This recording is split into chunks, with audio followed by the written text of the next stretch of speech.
Hello, and welcome to the very first episode of Fooly Cooly JOSKA-SKA-SKA.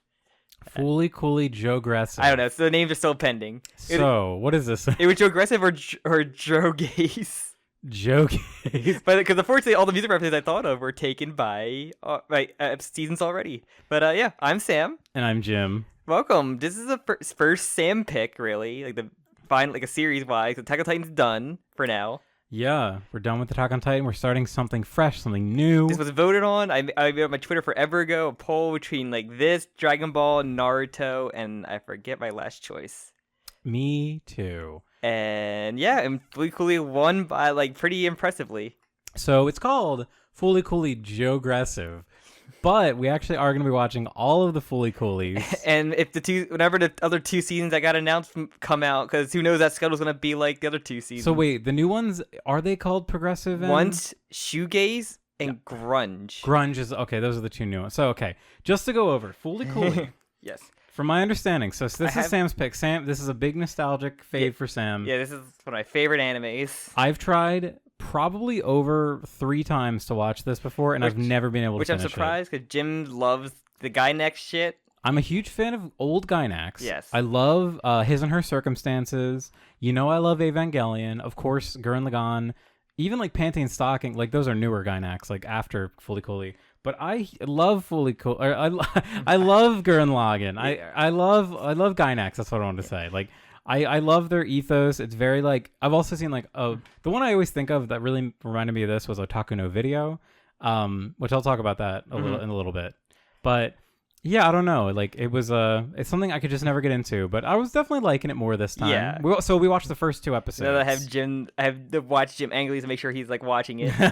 This is the first anime that really made me like a certain genre and give me the weird shit anime that's just a mile a minute of just animation porn. Well, I would say it's not even a mile a minute because it's very at times it's very laid back. Yes, it shifts around a lot. It really wants you to it's sit with certain things. It's gas pedal, but then slam on the brakes. It can go. So just for the sake of clarity, I don't think I've ever watched more than 3 episodes. So technically these were a rewatch for me, but I mean, so was Attack on Titan for me. Much. So yeah, I had forgotten so much about the second episode that it was basically I was watching it for the first time. So with me and a lot of people, I watched this from Toonami/Adult Swim that would air. It was the only thing that they would air for a while, all night marathon of Fooly Cooly. And I fell in love with it, the weirdness, the music, as I said, it made me love the weird batshit crazy genre. Cause Jim knows that's my favorite kind of anime is this crazy bullshit, stupid bullshit happening, and. I have Stars on Mai's first episodes like that, but then this one also can just slow down with the story and everything. And I just it's very it's got that kind of youthful ennui. Yes. I guess I would say. I think ennui is a good word for it. Yes. I definitely can see the appeal. It really isn't like anything else airing at TV on the time. And you've seen, it has a lot of very referential with a lot of not just Japanese referential, but a lot of Western American.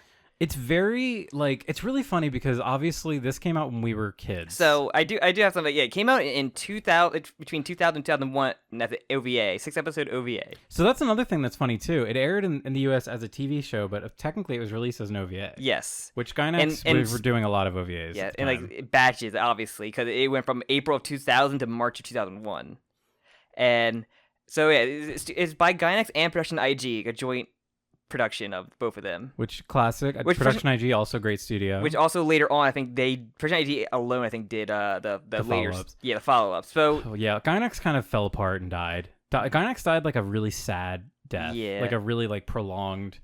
They technically still exist, and I think they do work with other studios, but I don't think they really do their own original anime anymore. And they would never get that Panty Stocking sequel. I don't even know who owns the rights to it. I don't know. Really quick little tangent about rights and just how much Gainax has lost its glory. So the biggest Gainax thing ever is Eva. Eva is one of the biggest anime ever. From a sales point of view, it's a humongous franchise. So Gainax actually was sued by Anno himself, the creator of Eva, because they were continuing to license Eva products when he is the rightful owner of that brand. Yeah. So that's why the new Eva movies all came out through Studio Kara, which is the new studio that Anno created basically to do the rebuild. So yeah. And yeah, Gainax doesn't even have its biggest property to anymore. fund his Shin projects. Yeah. So this is directed by Kazuya was that Tsurumaki. He's like Ano's protege, and so basically he worked under Eva, and like he did the first half. He directed the first half of End of Evangelion. He directed like episode 25 of Evangelion. Oh yeah, that's one of like the crazy ones. Yeah, and of course he did this. He directed the sequel to Gunbuster, Die Buster. So yeah, which I've actually never seen. I've only seen like the first episode of Die Buster, which I love. Gunbuster. I'm not sure if that's Gainax. I think it may be Gainax. It might have been a little bit before. But I love Gunbuster. It's like one of my favorite anime. And he also directed the rebuilds. Oh, okay. I guess that makes a lot of sense. I've always wondered like who the other guy is, because Ano says he directs the rebuilds, but in my head I feel like he's just kind of a supervising director. He said he was a director, so I'm not sure. Maybe it could have been multiple directors doing like certain. Because there is kind of like a protege that has been working under Ano for the rebuilds as like the guy. He also did an anime special called The Dragon Dentist, but I don't know what that is. Oh shit. So okay, so I think this is what this is. So when this was like maybe Jesus Christ, probably over 5 years ago, there were a bunch of little shorts that Studio Kara funded. I'm trying to remember if ones you would know. Oh, it's where Me came from. Okay. That was one of the shorts. So Dragon Dentist was another one of the shorts. I didn't know he did that one. That's cool. There's a lot of really good ones. There's one. It's what's it called? Lightning Speed and Sex and Violence or whatever. It was one that sounds familiar. What's his name? Imaishi directed. It was like everything was yellow, and there was a little shark guy, and they had like a big gorilla man. It was all like yellow and white color scheme. It's hard to describe. Sounds familiar. If I saw it, The joke is that like the doll would fall on someone's lap and they would immediately come, and there was like a ton of cum at the end. Well, very fitting for what we get with Fooly Cooly. Imaishi, that's Gainax. If you like those sexual things and very sexual. Because this is a very coming of age, like reaching puberty kind of story. So yeah, we watched the first two. We're doing these 2 episodes each because it kind of works out when everything's 6 episodes. So just for future reference, we're gonna do episodes 1 and 2, and 3 and 4, 5 and 6, and then same with all the other 2 seasons after this. And yeah, well, we will be doing the sequel series, which for better for worse. Have you seen any? I've seen the first episode of one of them, and then because they aired the first episode of season 2 and 3 separately on the same night, and then it was weird. Why? Because I guess didn't it also get aired in English before Japanese? That was like a funny weird thing about it. Because we're watching the first season dub, because I think the dub is very iconic. Because this is the most iconic dub to me personally. Like, it's like same with Cowboy Bebop. Like, yeah, dubs in that time period like are just for whatever reason because they were on TV are just really strongly remembered. So, which I have some thoughts about the dub. Okay, but we'll get into the one last thing I wanted to talk about before, because like I think it's really interesting to like look at this generation of creators. Yeah, and thinking about like the kind of world that they were in. So you said this was like 2000, 2001. Is that when it came out? The Japanese air date is 2000, but the English air date was until 2003. Okay, so I'm more thinking of like the Japanese creators. Yeah. So back in like obviously the 80s, 70s and 80s were when the sort of otaku, the idea of an otaku like really came to exist. And there's a really fantastic, I think it's 3-part OVA series called Otaku no Video, and it was done by Gainax, and it's very funny because it has like there's like an anime part of it, which is like a narrative about these 2 like loser businessmen who like quit their job and they start making like model kits. They make like custom model kits at home. Yeah. It's not quite Gunpla. There's like an old thing that doesn't really exist anymore where you would like ship someone like a model kit and then they would put it together and paint it, but it was more for figurines, not really for like mecha. But so they start that and they make this huge like empire with it. And then it becomes like basically Gurren Lagann of like them going and be like conquering the world with otaku. But there's real life segments where they have like actual otaku interviews, and a lot of them are like Gainax directors. That's so funny. But they like play it up. So the one with Ano is so funny because he lives in like a pigsty and he's like a freak, and they blur out all their faces and they do like a voice filter when they interview them because it's like we don't want these people's identities to get out. But there's one that always sticks with me because there's one guy who's like a gun otaku and he's like airsoft gun.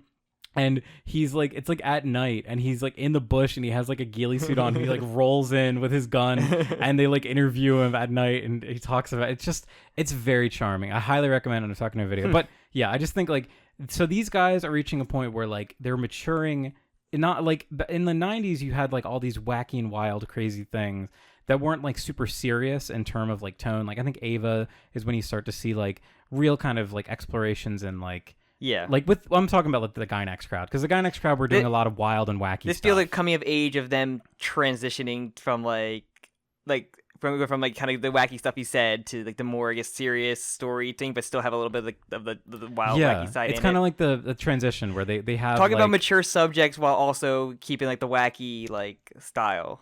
Yeah, exactly. Like it's got a bit of maturity to it, but there's still that like crass like immature tone, which is like characterized by the company. Yeah. And that's part of the show too. Yeah, so. I guess you could say Ava's way more serious, but whatever. You know Ava's what I'm saying. Different creators, like there's a lot of different creators in it. This guy worked with a protege for Anno, so kind of. You definitely see. Sorry to keep cutting you off. You're good. You definitely. This is your experience. You get to talk more about it. I feel like you see a lot of like Ava DNA, like particularly the rebuilds. You see a lot of like rebuild DNA in this OVA series. You got to tell me, cause I don't know much about the rebuild style. I don't know much about Ava in general, so like it really does feel like a more Ava is way more focused on like hyper fixating on like one character and then kind of telling this like weird cryptic story, but the rebuilds are way more about like these kind of more fantastical elements happening, especially near the ends of them where they start like changing things and making things weirder. You can maybe I'm crazy, but that's kind of the connection. I'm making more of a connection to like what I've seen so far from Fooly Cooly. That's completely fine. I think this is your my Fooly Cooly experience. Yeah, your aggressive. It's like Toto is having one in Jujutsu Kaisen. Yes, I get to have my own Fooly Cooly experience. So yeah, the first episode is titled Fooly Cooly. So the title itself, it seems to be like a reference about like sex. Yes, fondling her cupcakes, Jim. The act of fondling is what usually people come to know. And I love the grandpa like doing the nipple tweaking thing. I think that's an episode one. Yeah, that whole segment is incredible. Yeah, we'll talk about that. But yeah, so we meet our main character Nauta Nandava. So Nauta Nandava. Oh, yes. all these names are like tongue twisters. You can just call him. He's just Nauta. The last name isn't really just like in my Persona games. Sure. And then 12-year-old. By the way, so he's like right before becoming a teenager. He does say he's in grade school too, so that's like kind of crazy. Like he's just that ordinary. You probably were in grade school when you saw this. Probably in grade school, maybe early middle school. 2003. You would actually you probably. By the time I watched it, like it aired again, it probably was in middle school. Yeah, you're probably grade. Which is probably the right age to watch this. Yeah, well, it also had the mindset of whoa, cool, wacky stuff is happening. But yeah, have that ordinary. I'm just an ordinary person. Nothing exciting ever happens here with this giant iron factory. Yeah. What is it called? Medical Mechanica. Yeah. So he hangs out with a high school girl named Manami Saejima, but Manami's just Manami. Okay, just like in my Danganronpa games. She's like the girlfriend of his older brother. As we learn, and his older brother is away in America playing baseball. For baseball. Yes, for baseball. He's a big baseball boy. Which I hope that is he also supposed to be in high school still? Is that like a thing? I think he's a few years. He's probably in college because he probably got a scholarship once he graduated. And that makes more sense. He's probably a couple years old, maybe a year or two older 17. than. Yeah. So, but yeah, we kind of just get a scene of her kind of like being all over him, kind of thing, and so there's a lot of like direct and indirect like sexual sort of content, like the whole indirect kiss kind of the thing. whole idea of like sharing like a beverage, like she gives him like the second half of the can of sour. She's drinking a sour soda. It's like I would think lemonade kind of thing of just like there's a word like limo on it. He's like, I don't like a sour drink. And he angrily chucks it, but kids only like sour she like it's very sexual. Like she's like basically kissing his earlobe. It's very sensual. Also, the thing of just like the scent of smoke coming. Also, the show has a lot of like noir kind of monologues of like him just kind of narrating everything. It's really interesting you say that because like at first I was like, huh, but I guess I can kind of see it. Like there certainly is like a neo noir sort of at least the narration to it, which I have to say, similar to the Blade Runner director's cut or the whatever. I am not a huge fan of the narration. I have to say, yeah. I think it's probably one of my least favorite aspects to it. Yeah, so narration could be hit or miss a lot, but yeah, kind of like she smells, she smells a cigarette. She's supposed to get the thing of like how she's supposed to be like much older. And yes, definitely. I really like that she smokes cigarettes. Actually, that's like You don't see that in anime. Like you really, it's cool. It's cool when like an underage kid is smoking cigarettes. I mean, like I guess technically Jotaro smokes cigarettes too, but that came out in like the 80s. So yeah, you barely see him smoke cigarettes actually, but yeah. But yes, we see her take a giant drag. So all right, this comes up later, but I want to talk about it now. Go ahead. Never Knows Best. Isn't that the name of a band? Where's that? Is that from something? Because I read that I was like, oh, that sounds so fucking familiar. Maybe it must be a Fooly Cooly reference at this point, I guess. Is it a fucking Fooly Cooly reference? Because I feel like I've seen Never Knows Best. I looked it up, and there's apparently a super duper indie band who like no one's heard of called Never Knows Best, but I could have sworn they were like a real band, like one of those like not new metal. What are they called? So whatever. So from a DVD commentary, they were asked what Never Knows Best mean, and the director basically said it was a cigarette on a postcard I have. What did it say on the cigarette? It was just a close-up picture of a cigarette that had "Join London" on it, and it was probably handwritten, not printed. I thought it would look cool, and I would mimic it with laughter. He laughed. It's not a cigarette brand. There's no such brand in Japan. Like I thought, an interviewer says, I thought it might be a title of a song. He goes, "Oh no, I'm not sure if it has a real meaning or not. How can I say it in an explanatory manner? There's a best way, and not everyone can follow it. No one knows the best way. I thought it reflected Monami's belief that there is no future, that it had a nuance that said she's given up on life." That is absolutely fucking bonkers. It really feels like a thing that would have been like a reference to a song. It really like, does. It's so musical. There's so much musical element to it. It's just a cool thing that he thought was cool, and then thought it kind of, the meaning kind of was a cool meaning for That's it. fucking hysterical. Never Knows Best sounds like an emo band name. It really. It's like it does sound like it does like a.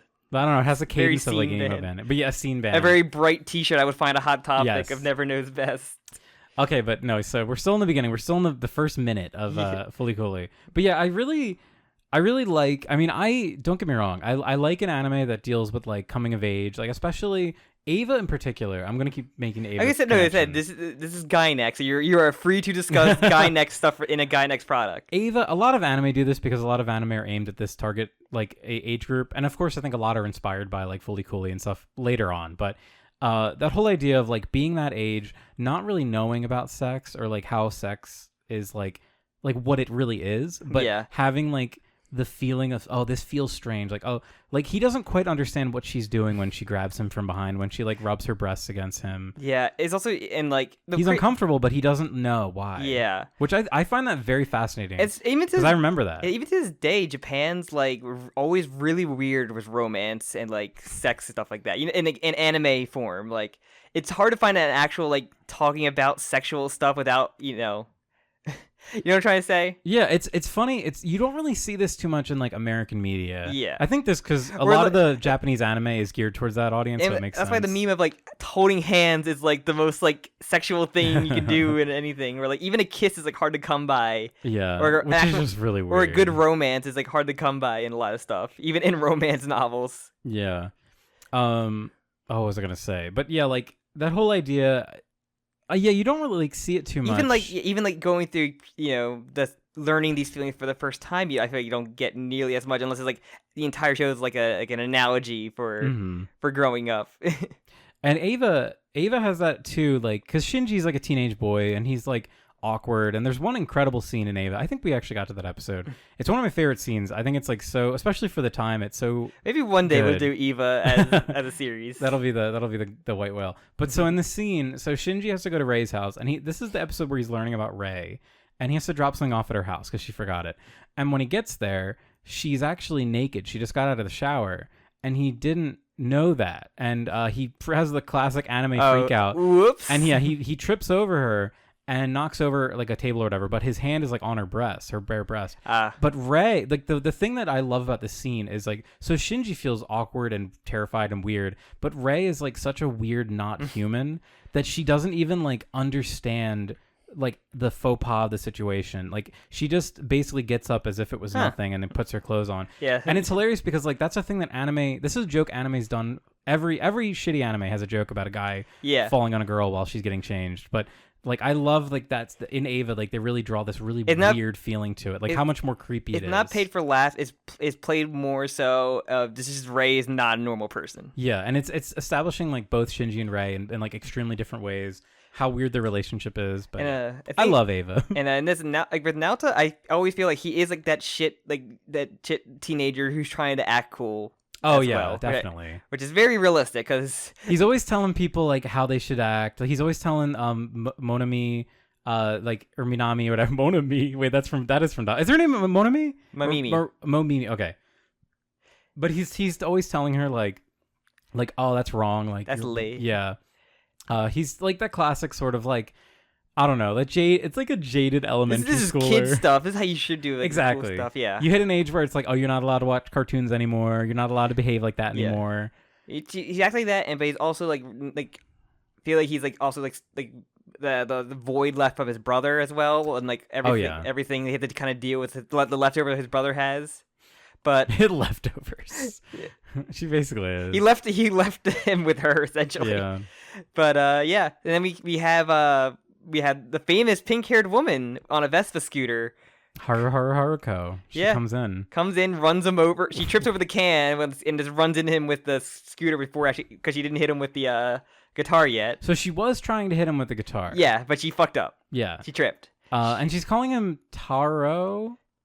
Is she calling him Taro, or is she calling him a different name? Because they have this joke that I didn't like very much, where she kept saying the wrong name, and then Minamo says like the name Yamonami, whatever. Says says the correct name in the background. Whatever. Yeah, we have also the funny scene where I thought it was. I honestly can't tell if it's CG. One of the most famous scenes in. And it's iconic, yeah. Of the CPR scene where she kisses him and then it kind of just pans around to everything. It does like a 3D shot, and it legitimately could be 2D animated, because they have a joke where it cuts to like a sort of fourth wall break where they're like, the slow-mo shots are really hard to do. It's like, oh, I thought this was like special effects. I didn't know that was actually animated. Like, yo, you're actually doing the slow-mo.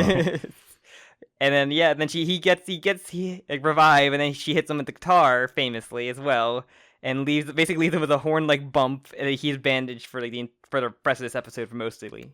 Yeah, and at first it's just like a little bump, and then it gets really big. Yeah, and then it gets really big. He has to bandage it to go to school and everything. Where his friends talk about the Vespa woman that puts curses on people, and basically she's like an urban legend. Like, oh, did you get hit? Are you a pervert?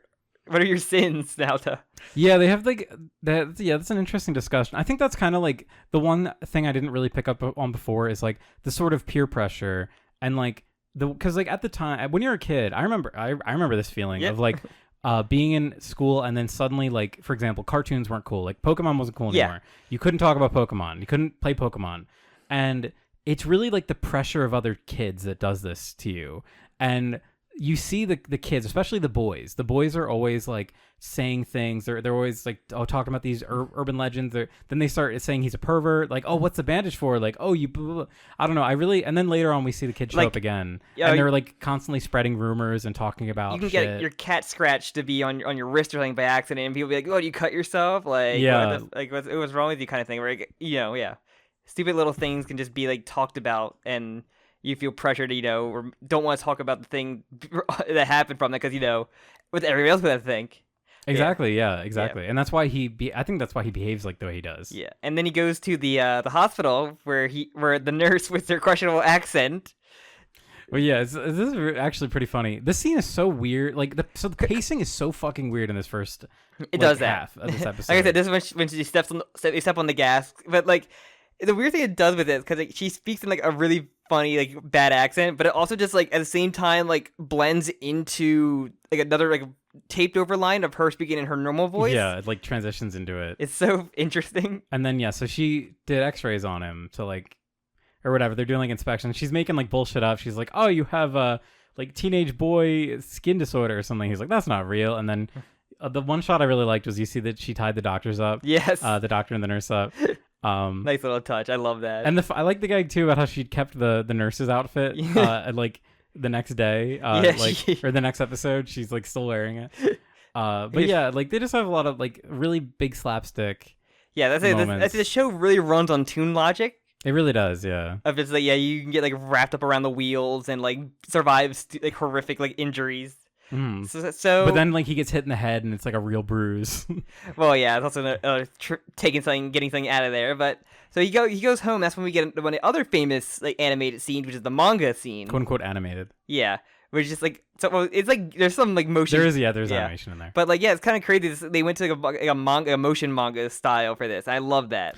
It's really crazy. Like I feel like I've never really seen anything like this before. Only in like parodies of this. Like, yeah. Which there's maybe I see it in like Pump what's it called? Pop Team Epic or something. Pumped Up Kicks. You're gonna say. No, Pop Team Epic. Yeah, Pop Team Epic would. Yeah, but it's very, especially for the time. I'm trying to think of like I don't know. That's such a fun idea. Like because it's such a crazy weird scene that having it done this way like makes it even more memorable. Yeah. Because you're just like, oh, this weird scene about them like.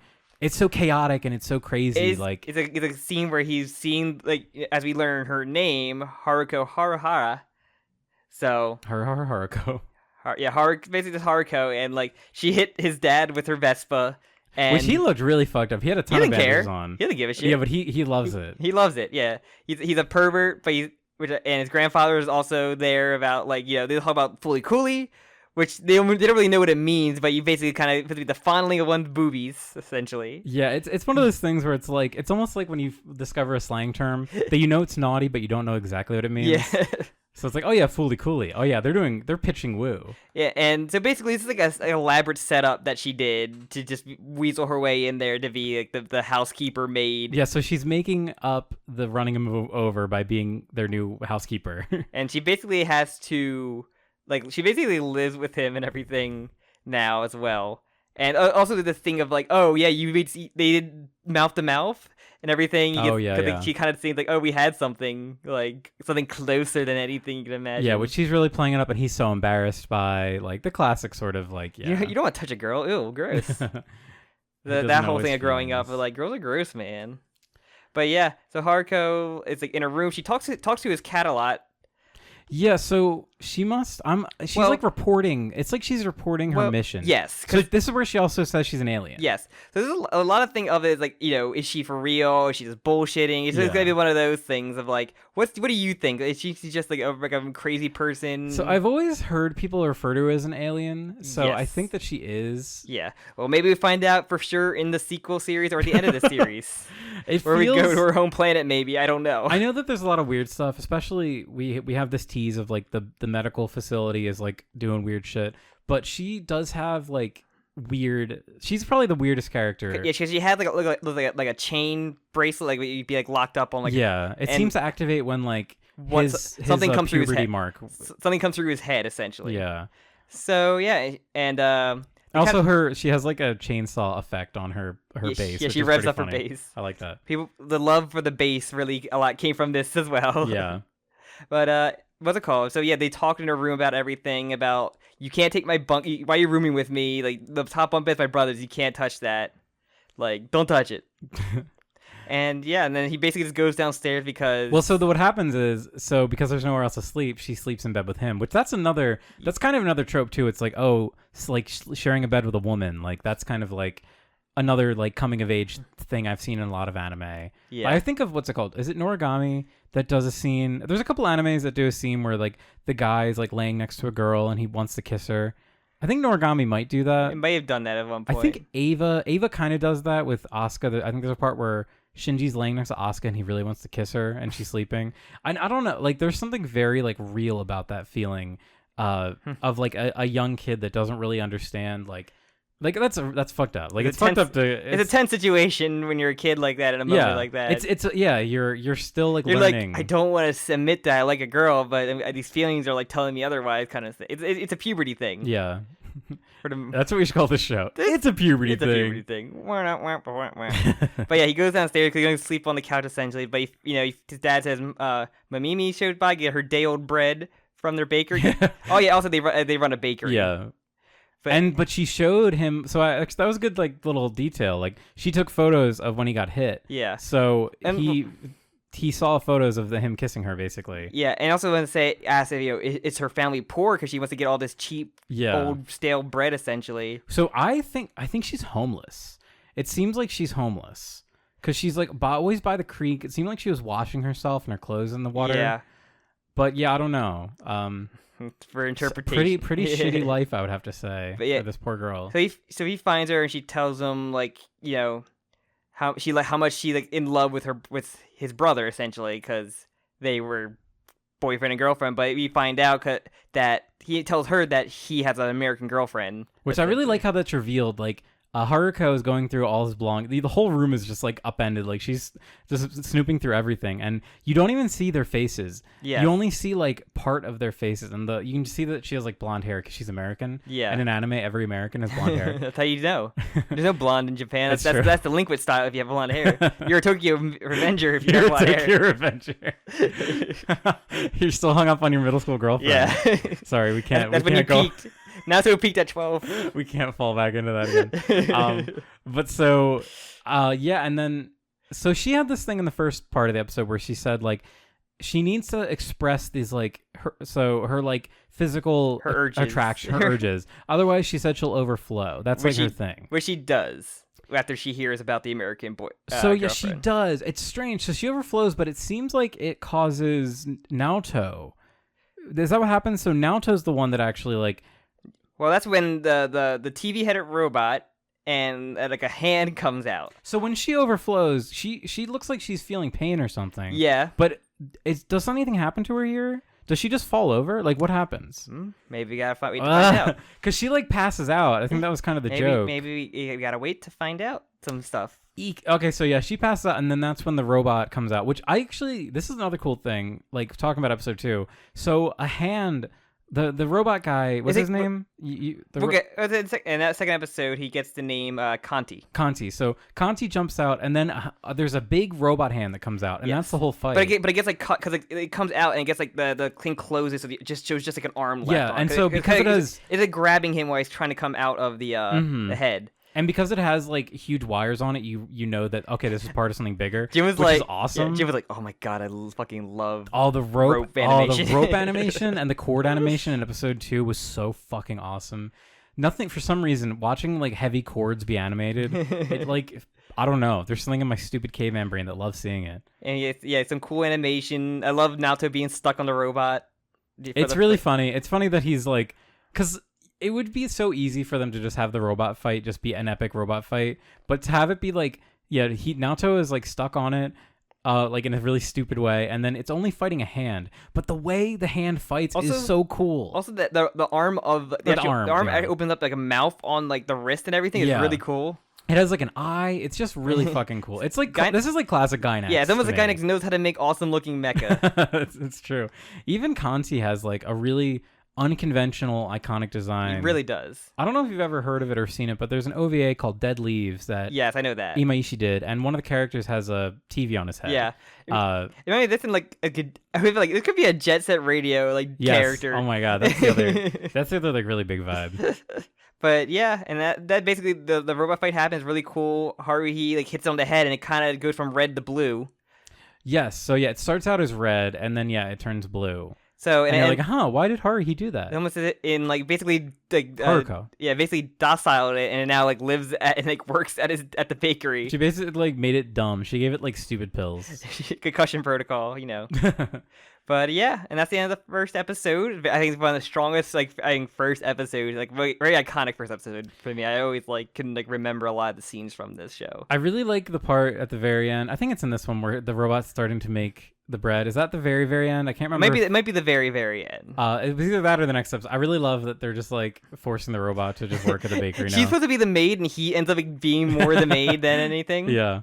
Which is funny. But so County doesn't really have too much development until next one. But yeah, we'll talk about that in a sec.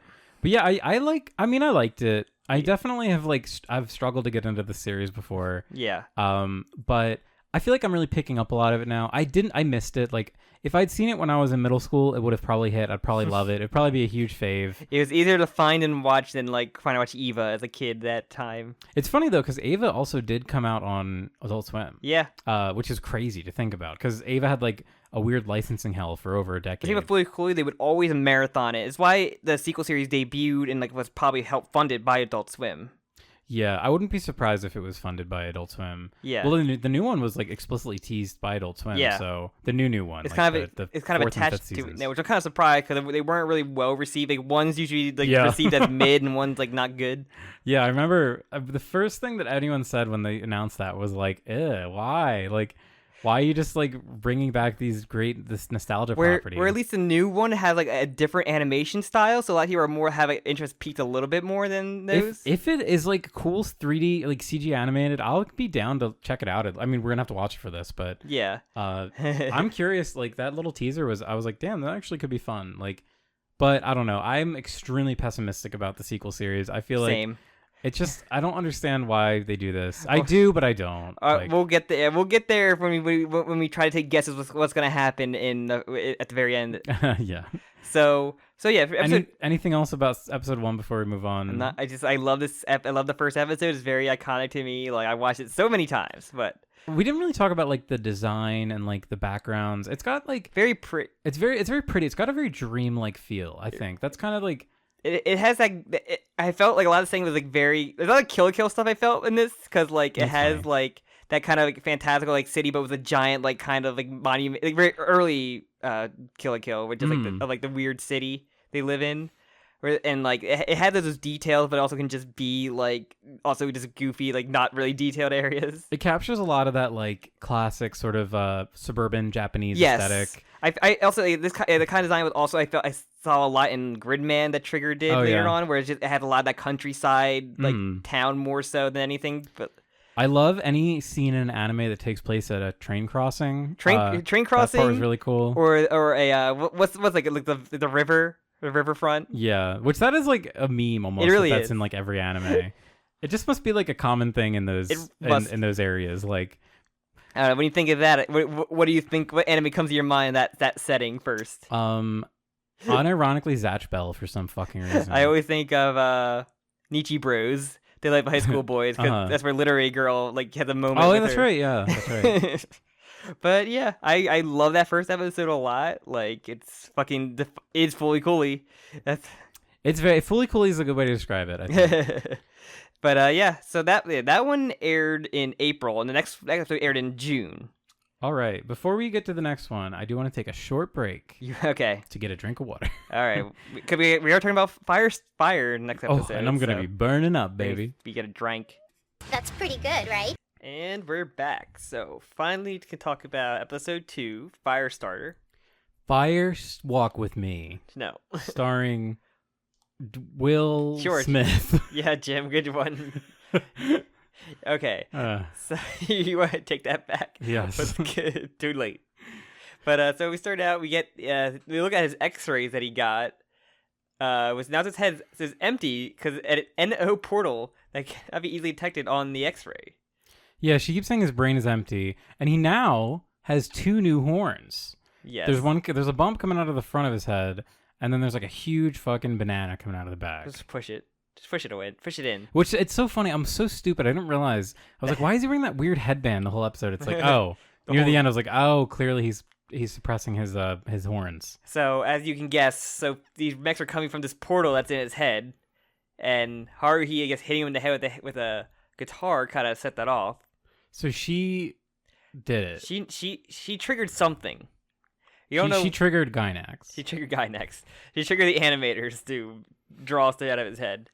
But yeah, that's where it kind of implied that she had something to do with it, whether she was trying to, and she was looking for something because she kept asking him repeatedly through like both episodes of like what came out of your head, like what happened, kind of thing. So yeah, and Haruka reveals a robot to be from medical Megalovania. Mechanica. Mechanica. I think it was medical Mechanica. Yeah, Medical Mechanica. Which is the iron factory that we've seen. And has the word mech in it, just like my anime. Yeah, sure. And she also reveals her occupation, where she's a first-class space patrol officer. So I'm assuming that she's telling the truth. Mm-hmm. Also, she has a funny scene where she like... So I thought this was like a joke. Well, it is a joke.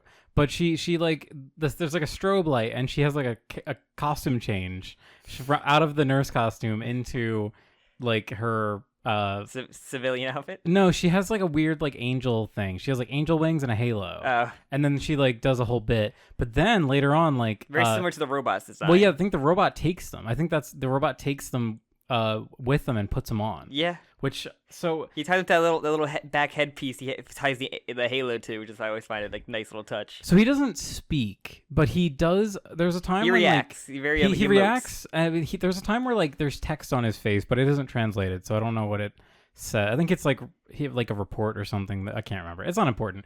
But so a lot of his stuff is just him kind of like exploring, and he's like analyzing the environment in the world. There's a lot of these scenes of him just kind of like walking around, checking stuff out, looking through like the weird burned down areas a lot. He definitely has like a really interesting personality. Yes, he did pop out of his head, so who knows? So also we see Haruko go to the actual medical mechanica. I don't know why my brain cannot process that for some reason today. So he goes to the plant, only to she kind of crashes, and she gets like a talk to like 2 security guards, like a fat one and like a creepy one with a mole on it that's like trying to look through her panties. Yeah, he's really looking at the upskirts. Not panties. I don't think she wears panties. It doesn't look like she's wearing panties. She could have like the Aqua conundrum of just the Schrodinger's panties of like they're there but they're not there also. Or were they ever there? Or are they just like this invisible panty that just make it look like flesh colored? Who knows? And so we didn't mention this in the first part, but part of what Naoto's thing, he's like, those crummy adults, they're always stupid. And then this is like the guy that's like leering at Haruko. Clearly he gets like shamed by Naoto. Naoto's like, oh, look at this guy. He's like clearly up to no good. Like he's a gross pedophile. A corrupt cop. Whoa, never seen that before. Color me surprised. It's a corrupt security guard. Even worse. A mall cop. Corrupt mall cop. Oh god. So yeah, they say, like you said, he talks her down and everything. God.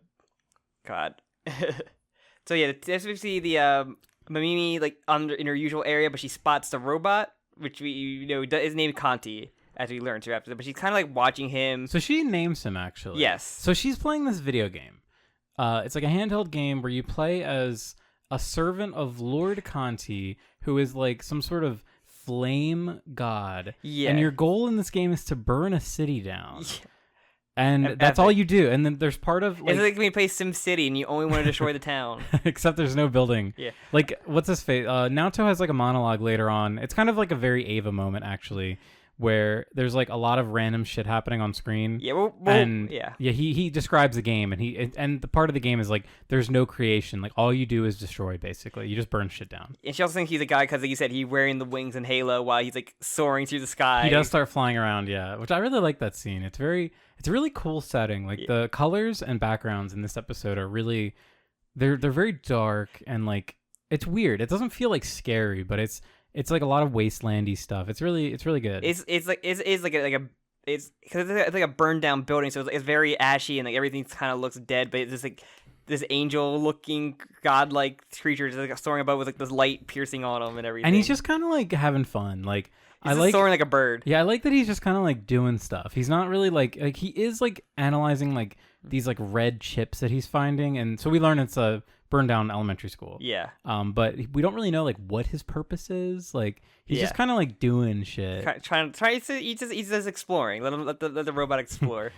But also, yeah. So, I put my Roomba outside and just let him go. Let him go. Let him explore, Mom. I mean, there was that one robot they tried to go through cross country trip like across the United States, and then it got fucked because it got into Pennsylvania or like Philly and just ruined it. Oh yeah, the hitchhiking robot. Yeah. And got ruined because it came into like Pennsylvania and got fucked.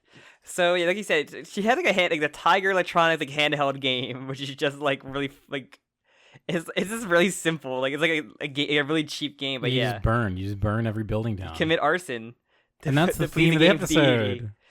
So yeah, the theme of the episode is arson. Yeah, I also do love the scene in the episode where it's the robot like just moving stuff for his dad, and like people are just staring at the robot like in like different cuts to it. Like kid wants to like play with it. People are just staring on like bikes and scooters.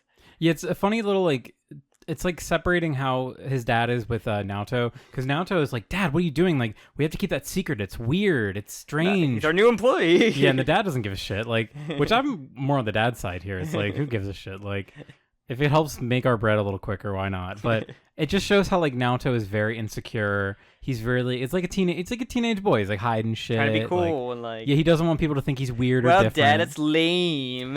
And so that's kind of my thoughts of this episode are really jumbled because a lot of it is very unfocused. I think it's kind of more like painting a lot of just random pictures that all kind of come together at the end.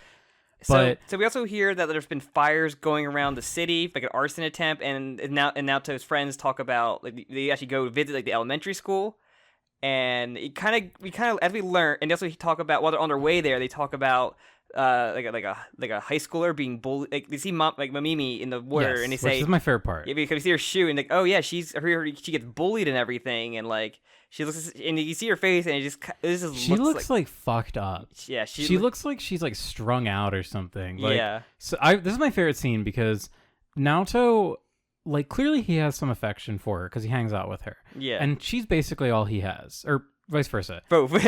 Kind of both. Yeah. Kind of like both. But like, we see that she's like in the water of this lake, like she's.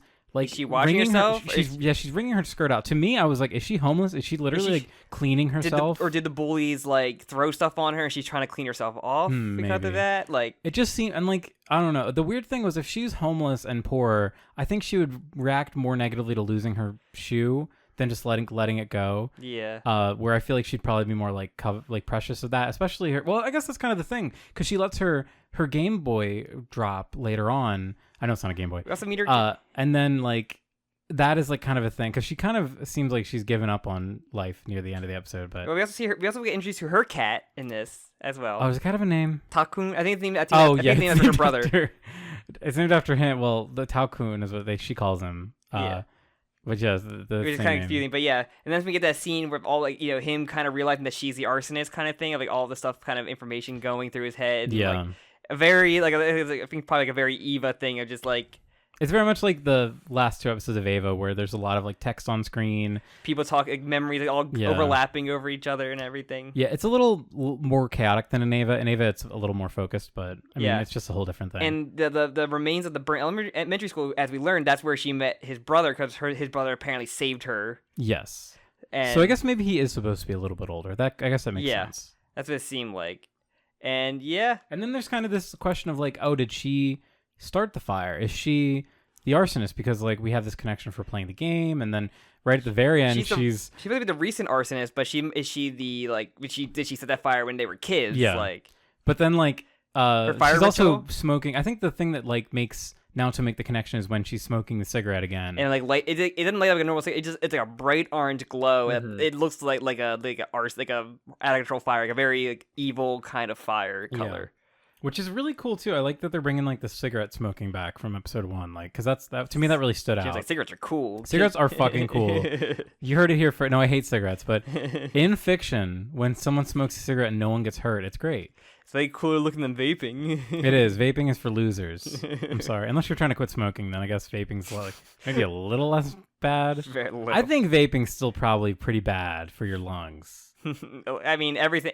Inhaling anything. I'm not a doctor. Inhaling most things isn't good for your lungs, Jim. Yeah, I would just assume that putting like something up to your mouth and sucking is probably not like going to be the best for doing it every day all the time. But so we see her ritual, her fire ritual, which is just like a ring of cigarettes and the cat's there watching. And which she had the writing on it, didn't she? Did she have Never Knows Best? One of them, did have Never Knows Best. At least one of them did. And then she also had like the like a headpiece with like longer lighters, long lighters sticking out. I love that. That was actually really, and they're lit too, which is really funny. I like that a lot. Sure, like that's some fucking voodoo you're doing right there.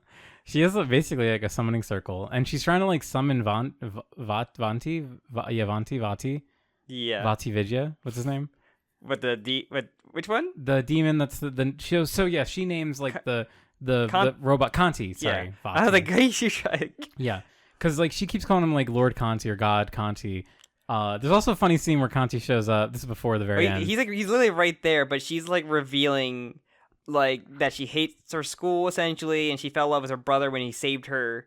Like, We kind of stuff that we kind of can like figure it out. Yeah, it was kind of just everything was like really vague, and then it just kind of all comes to a head right at the fight. And that she's been like acting out her video game to kiss her god for his blessing. Yes, and then that's the thing that causes Naoto to coom. Because if you also if you remember like the first bit, what you guys think of like, the first thing that triggered the original Conti to come out there was like their moment they had on the bridge together. Yeah, where he says, "Hey, by the way, my brother has a girlfriend," which is like.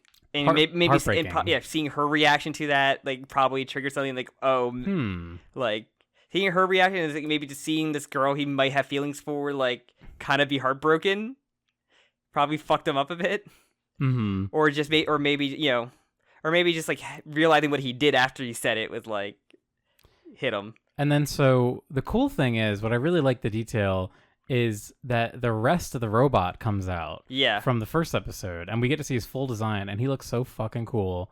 I love this design. Little like fat blue.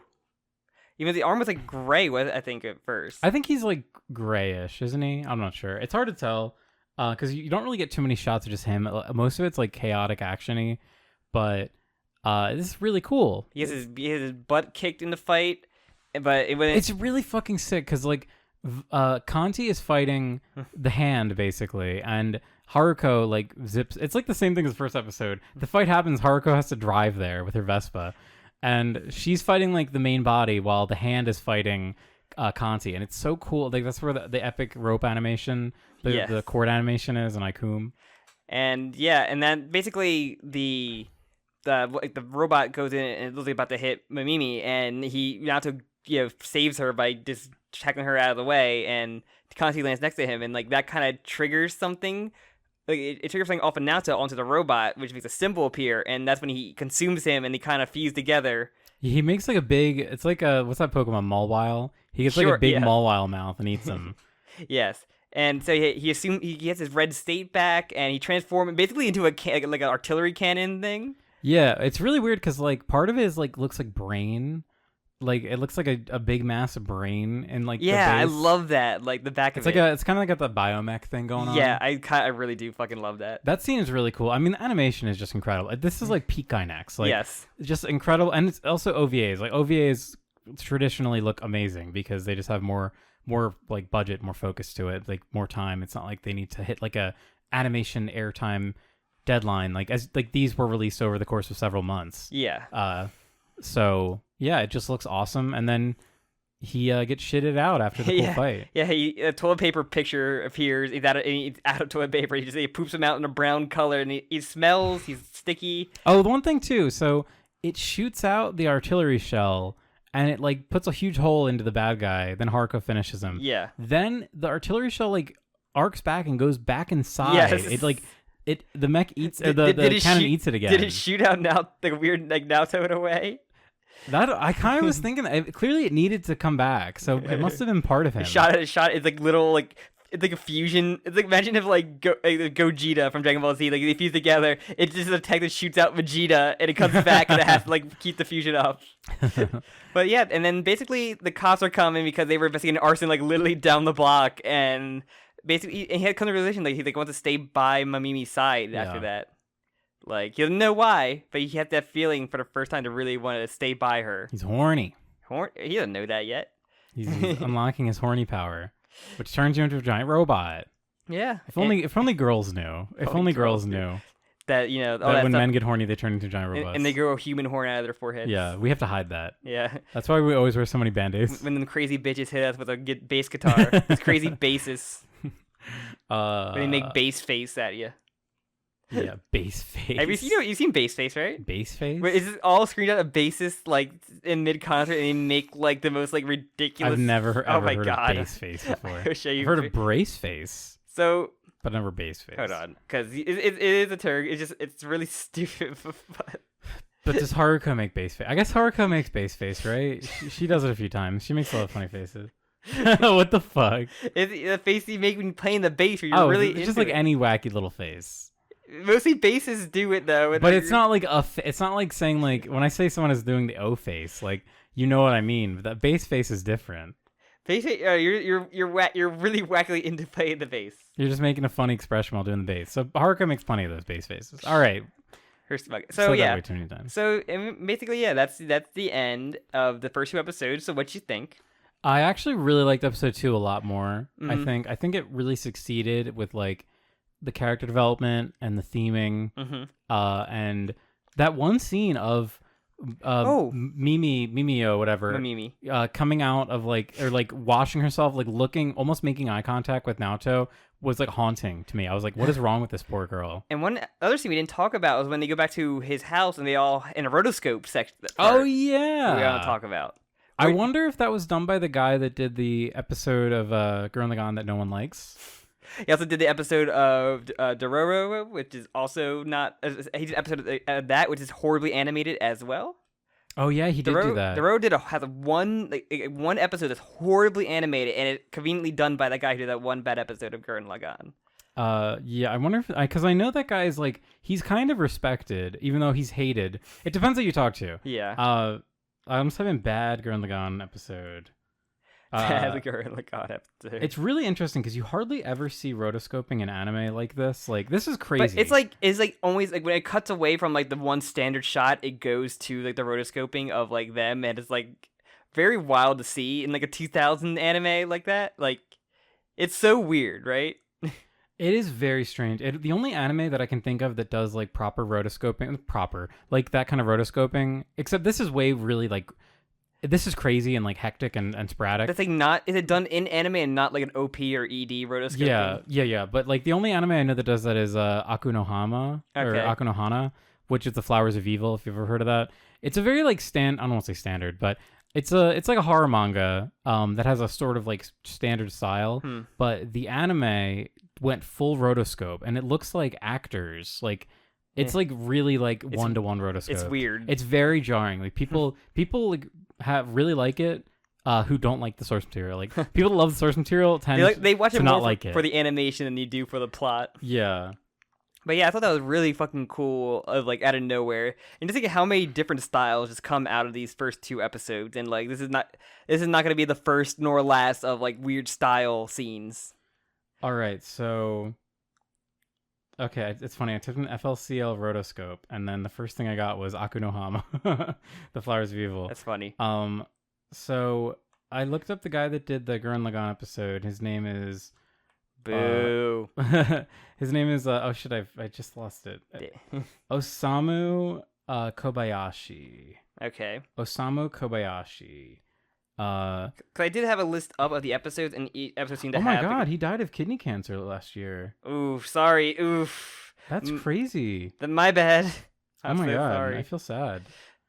My bad. So he directed Beck Mongolian Chop Squad. He directed a few episodes of Naruto Shippuden. That could be everybody. Maybe he didn't do this. Yeah, he did episode 4 of Gurren Lagoon. Because episode 2 was directed by Ken Ando.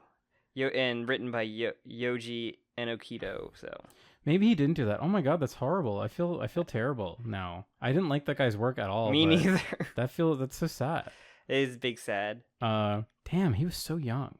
But yeah, I'll generally make it a downer. But yeah, I need to know about this scene. Like, I want to know why this scene is rotoscoped. It's so strange. Yeah, because that didn't really come. I didn't really see anything that came up. Yeah, this is what the Flowers of Evil anime looks like. That's really weird. It's very strange. But yeah, I thought that scene was rad, and they probably didn't talk about that because that's like one of the random key animation moments. But also, what do you think of the music of the Pillows soundtrack? Oh, it's really good. It's just like it's very good. It's very. I think it was really good in the fight scene. The music for the fight scene at the end of episode 2 is like awesome. Yeah. But other than that, it's nice, like good, like just kind of background. It's very chill, even though it's like hard. It's like harder. Yeah. I always thought like when I read through Scott Pilgrim, I was like, the Pillows music would seem like that'd be the good like background music for like Scott Pilgrim stuff. Instead of like they do have like a soundtrack in the movies, rather like Pillows be a good track for reading through this. Yeah, I can see that. But yeah, anything else you wanted to say about this then? Because I think that's the other thing that I wanted to go through was the music, because we didn't really touch too much. Yeah, on. that's kind of like it's crazy to not talk about. You really want to know about this rotoscope scene, don't you? I do. I'll give up on it. I'm sure that somebody has record of it. It's really weird when you look up stuff about old anime. It's like I had the problem with looking up old Dark Souls stuff like the other day when you were streaming. Like so many of these forums and forum posts are like so old. It's hard to sift through like the real info versus like the I don't know. Like Jim, who's Sen? What's his fortune? Like I don't really know. No one really seems to know. There's fan theories. I'm like I don't really want to know fan theories. That's all we have. You have to use your own fan theories. Yeah, I guess so. It's just hilarious that Sen. We don't know who Sen is. he's the guy that built the fortress. Like I guess he's the guy who made the building. But yeah, no, it was really good. I'm definitely into it. I'm in for the long haul. Yeah. I really want to see. I can't wait to see how it ends. Like I really have no idea how Fooly Cooly ends. Yeah, I'm waiting for it. I can't wait to get to that. Because I can't. I know I've seen episode 3, but I can't tell you anything about it. The only memories I had were like I remember there being a fight in the area where it ends in episode 2. Okay. But that's all I remember really. Okay, and yeah, I know we're episode 3. I think I know one episode, the theme of one episode, and I think I know where 4 and 5 and then like the 6th finale. So I think I have a good big track. It's been a while since I've watched this, but like I have a good memory of like what the main plot points are. My memory's working best apparently. Like when I think about this, even though I get many things wrong still, but. But yeah, I'm glad you like the first 2 episodes. I'm excited to see because it's not like something you can really make predictions with. No, it's just kind of like it's very like.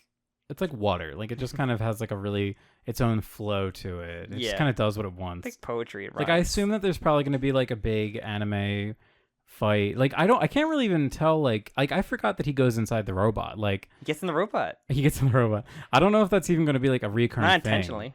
I would assume that it is going to happen again, but I don't think it will. I have a feeling that it will not. I don't know why. It's a one-time gimmick. Yeah, I feel like something else will happen. Like the robot's gonna die or something. And like how it's gonna end with Haruhi. She never comes back in the sequels, despite all those advertisement trailers that you saw. What? Wait, are you joking? Oh. Does she come back? Does anybody come back? I would assume that she's probably the one. Yeah. She's in all the advertisements. Okay, I was gonna say she's the only one. Everybody else, I have no idea. Honestly, it's funny because she's kind of like my least favorite character. Because she's the most iconic character / the voice. She's very iconic. Where I have no idea if the other characters even come back at all. I would assume they wouldn't. I don't know. Maybe I've said it. I avoid it like a lot because no one really talks about him. So I easily avoid the spoiler. Yeah. You just see her in like the trailer. I think she appears in like one of the episodes I watched of like the first episode of one of them. I don't know which one's which. I guess she's the catalyst of everything. We haven't even gotten the iconic line. That's pretty cool, right? We haven't even gotten that yet. Jim can like laugh, but I'm interested. I can't wait to see where it goes. I'm not sure if we want to watch the other seasons dubbed or not. I kind of want to just to keep. We'll see. We'll watch episode 1 of the next season, and we'll be like, if it's really bad, we'll stop. But if not, then we'll. Yeah. All right. Anything else? That it? I think that's it. All right. So I guess we'll push back that hole and plug it up. Plug up that human horn with a Band-Aid. Yeah. Push the horn down. Push the horn down. Wear a stupid headband. Plug up the brainstem. Pray to your fire god, because here comes plugs. So, thank you so much for listening for the first episode of this. This is very different of a series that we're doing compared to like a prediction series or like kind of going through like manga or anything. It's just like a really weird going through OVAs in a way. It's just very interesting. I just want to say, like, I love doing this. Like, I love discussing OVAs are like some of the best anime content you can find that aren't movies. And you're someone who watched more Gynex stuff than me, so like this is probably like it's interesting to see what connections you see more so than me. Oh, we didn't even talk about. There's a lot of like crazy random references. Like they reference Tomino, the Gundam guy. Yes, they reference. She repairs her vessel with a Gundam model. Yeah, she does. There's a lot of references. Oshi, they mentioned they reference Oshi, who's like a amazing like classic anime director. Like he did like Akira. He did like no, not Akira. The director of Akira he did Ghost in the Shell. Okay. He did Cause that was the one. The little big next episode. Angel's Egg. Next episode gag was just like her saying like about animators are cat people because they don't have to take care of them that much. Yeah. They're never home. And they said to make a joke about Oshi being like a dog person, or the only animator that likes dogs, which I guess is an inside joke for people that knew him in real life. I guess so. What's his name? Oshi. I forget his name. He did Angel's Egg and Ghost in the Shell, though. I believe you. One day I'm gonna make you watch Angel's Egg. Sure you are. It's like the Dark Souls of. Shut up. It's like the Dark Souls of anime OVAs. Sure. I fucking love Angel's Egg. It's so weird though. Sure. Dark Souls is actually extremely inspired by it. Well, okay, sorry. Well, we have the gym pick is after Fooly Cooly. You're gonna hate Angel's Egg. You also might make me watch it. You could pick Eva. You could pick so many things. No, but it's also a movie which is easy to watch. One movie is easy to watch, but I feel like there's part of you that I think might really like Angel's Egg. We'll see. Yeah, you'll be like, oh my god, Dark Souls. Because people are gonna have so many views from this fucking Angel's Egg episode. but it's cool. We're gonna be one of the only guys to do a podcast on Angel's Egg. And no one's ever gonna find it. It is really funny. There are some characters in Dark Souls 3 that are literally just Angel's Egg references. I'm sure. Like there's that little girl with the white hair that like paints the painting. Sure, Jim. Yeah, she's an Angel's Egg reference. I sure. There's the titular egg. It's in the DLC. Fillionor's egg, Sam. It's Fillionor's egg. Let me just fucking do the plugs I was starting to do before someone interrupted me. Sorry. So thank you all for listening through this for the first episode. Definitely put some comments in there, your thoughts about Fooly Cooly or anything other Have you ever seen Fooly Cooly? Do you have any nostalgia related to the series? Are you watching it for the first time to watch with us? Yeah. Do that one. Cause yeah. Are you actually excited for the trailer, the little short trailer we got for the new stuff of of shoegaze and grunge with the new animation style? I don't think anyone was. I think I might be more so than anyone just because I saw that trailer. I was like, yeah, whatever, fine, I don't care. And I don't have the nostalgia connection, so I don't care. And after all that, you can follow the podcast on Twitter or Media Jam separately to get updates of anything or streams or whatever. You can also join the Discord as well to discuss many other anime and manga and also get updates for streams and stuff. And with that, I think that's everything till we get to episode 3 and 4 of Fooly Cooly. So I didn't think about this until just now, but I want to do this weekly. I want these to come out weekly. Oh. So I was thinking, should it be Fooly Cooly Friday? Should it be a Friday release? What do you think? Fooly Cooly Friday can work. Fooly, because it got the F alliteration. If you think of a better musical pun that could include our name, maybe you can go with that, but JOSKA-SKA is all I got. JOSKA-SKA, I'm not feeling it, to be honest. Julie Cooly. Fooly Kaka. No. Fooly Cooly. Don't, stop yourself there. Actually, Fooly Kaka is pretty good. I'm going to come back every week with a different fucking name. Yeah, or the Fooly Cool Cast, we'll call it. Fooly Cool Cast. Fooly Cool that Cast. sounds lame. All right, how about the Fucky Cuck Cast? Joe Gaze. No. Jizz. It's weird to reference reference Star Wars music. Jizz. It's weird to reference like a late one. We should call it like what's her name? Haruko. We call it Joka. No, that's not good. We'll talk about this later. All right. Yeah. Goodbye. Bye.